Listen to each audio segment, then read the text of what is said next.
Every tradition has a name for what survives change, and what remembers your true path. In a world obsessed with the physical, with what we own, how we look, and what we achieve, we often ignore the engine driving the vehicle. We polish the car but forget the driver. But what is the driver? Is it electricity? Is it memory? Is it God? Today we'll decode what the soul means across religions, mysticism, and indigenous wisdom, and most importantly, how to align with it in everyday life to spark your own personal spiritual revolution. To find the soul, we must first admit we have lost it. We are suffering from a collective spiritual amnesia, a trance so deep we have mistaken the mask for the face. In the modern world, we were taught to identify with performance, productivity, and survival. We learned to say, I am my job, I am my trauma, I am my thoughts, but spiritual awakening often begins with a rupture, a moment where you realize something in you is watching the mind. Something in you remains calm while emotions rise and fall. That something is not conditioned, that something is not temporary. That something is the soul. The modern crisis isn't just stress, it is a crisis of identity. We have confused the personality with the identity. In esoteric terms, your personality is merely the avatar. It is a construct built from your childhood trauma, your astrological imprinting, your culture, and your name. It is the costume you wear to navigate the dense physical plane. But a costume has no life of its own. We spend our lives polishing the mask, defending the costume, thinking that if the costume is destroyed, we are destroyed. This is the first illusion. The second illusion is confusing survival mode with the self. Most people believe they are thinking, but they are merely reacting. This is the biological machine, the lower mind, running on loops of fear, defense, and craving. But survival is not the same as life. Then comes the crack in the armor, the awakening. True spiritual awakening is rarely a burst of fireworks. It is the quiet, terrifying, and liberating realization that I am not the voice in my head. I am the one listening to it. That observer. That is the soul waking up from the dream of you. So, before we can align with it, we must define it. When we say soul, we aren't talking about a ghost that lives in your chest. We are talking about your enduring essence. This is the inner witness. It is your core pattern, the deeper intelligence that existed before you had a name and will exist after you leave this body. To understand why we feel disconnected, we have to look at the 3 layers of self. Layer 1 is the ego, or the mask. This is your identity armor. It is composed of your job title, your social status, and your coping strategies. The ego's job is biological survival. It asks, am I safe? Do they like me? It is a necessary shield, but most of us mistake the shield for the soldier. Layer 2 is the mind, or the personality. This is the filter. It holds your thoughts, your emotions, and your conditioning. It is the weather system of your life, sometimes stormy, sometimes clear. But the weather is not the sky. Layer 3 is the soul, or the essence. This is the inner compass. While the ego screams and the mind analyzes, the soul simply knows. It speaks in intuition, resonance, and a deep remembrance of where you came from. Spiritual awakening happens when you stop identifying with the armor and the weather, and you finally drop anchor in the light. Truth is singular, but the paths to it are many. When we look at human history, we find a golden thread, a worldwide pattern recognition of what the soul actually is. In the ancient Vedas, the soul is called Atman. Their insight is radical. The Atman, your individual soul, is identical to Brahman, the universal source. In yogic and Vedantic traditions, the soul is the inner self, the eternal spark beneath identity.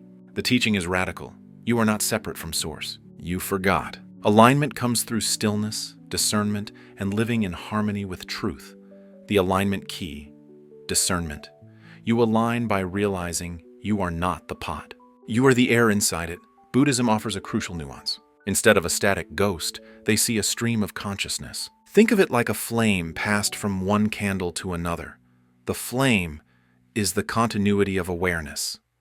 Rather than clinging to a permanent identity, Buddhism reveals something deeper. Freedom comes from disidentifying from illusion. The soul here is not a thing, but awareness liberated from attachment. Alignment happens through mindfulness, compassion, and awakening from the false self. The alignment key, non-attachment. Wake up from the illusion that you are your thoughts. In the Abrahamic lineages, the soul is the ruach, the breath of life. It is breathed into you by the divine. It is a loan from the Creator. Here, the soul is described as the breath of life, a divine infusion into matter. To live aligned is to return to integrity, live truthfully, remember your sacred responsibility. Sin, in its oldest sense, doesn't mean moral failure. It means missing the mark of alignment. The alignment key, integrity. You align by returning to ethical living and humility. To the mystics, Sufis, Kabbalists, Christian contemplatives, the soul is a lover. It is defined by a longing to reunite with the beloved. Prayer becomes remembrance. Devotion becomes purification. Love becomes the path home. The alignment key, remembrance, polishing the mirror of the heart so it reflects divine light. Finally, the Hermetic traditions. Here, the soul is an immortal traveler. It descends into a body to learn, to master energy, and to evolve. The soul is the traveler between worlds, learning, refining, and awakening through experience. As above, so below means your inner world shapes reality. The alignment key, initiation. Treating life as a school where every hardship is a lesson. Do you see the pattern? Breath, Atman, traveler, witness. They all agree. You are something ancient, temporarily wearing something new. We have looked at the sky. Now we must listen to the earth. If you listen to the elders and medicine carriers, you hear a harmony the modern world has forgotten. First, the soul is relational. You are not a separate unit. You are a strand in a great web. Your soul is woven into the land, the animals, and the ancestors. To be soulful is to know your place in the family of things. Second, the soul can be fragmented. In shamanic frameworks, trauma causes soul loss, where a part of your essence flees to survive. Healing isn't just fixing the brain. It is soul retrieval, calling those pieces home. Third, the soul must be fed. It eats ritual, song, and gratitude. When we stop telling our sacred stories, the soul starves. Host. In the earth traditions, alignment isn't about finding yourself. It is about right relationship. Asking, am I in right relationship with my ancestors? With the land? With my own spirit? Every day, you are hearing two distinct frequencies using your voice. You must learn to tell them apart. The ego is the architect of survival. It sounds like a drill sergeant. Prove yourself. You aren't enough. Protect yourself. Life is a threat. Control everything. Fear of the unknown. The soul is the architect of truth. It sounds like a quiet signal. Be honest, even when it's hard. Be aligned. Choose what feels true, not what looks cool. Serve what is true. How can I give? Here is the litmus test. The ego contracts. It feels tight, heavy, like a should. The soul expands. It feels open, spacious, like fresh air, even if it's scary. It feels like a must. Philosophy is useless without practice. Here is your spiritual revolution framework. 1. Soul recognition, the observer. Devote 2 minutes a day. Close your eyes. Ask, who is listening to these thoughts? Shift from the movie screen to the audience. 2. Soul signals, the language. Stop asking, what should I do? And ask, what does my body feel? Soul signals, clarity, peace, certainty, misalignment, tightness, noise, numbness. 3. Soul integrity, compounding truth. Commit to one micro-choice today, one honest conversation, one boundary. Every time you act on your values, you deposit currency into your spiritual bank account. 4. Soul cleaning, release the weight. Ask, what am I carrying that is not mine? Release the beliefs, trauma, and shame you inherited. You cannot fly with rocks in your pockets. 5. Soul contact, ritual. You need a daily handshake with the infinite. Pick one. Silence, meditation, prayer. Roots. It is becoming ungovernable, not by laws but by triggers.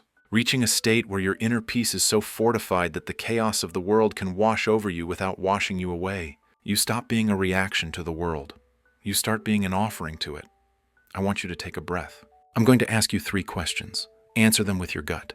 Where am I living for approval instead of alignment? What did I love before the world told me who to be? What decision would my future self thank me for? This journey is a spiral. You will forget and you will remember. That is the dance, but today you have the map. If this video gave you a spark of clarity, go to the comments and write, I choose alignment. Let that be your vow. You are not broken. You do not need to be fixed. You are simply remembering who you were before the noise began. Remember, you are part of this collective unfolding. I'll see you in the next one. Universal Consciousness, signing out.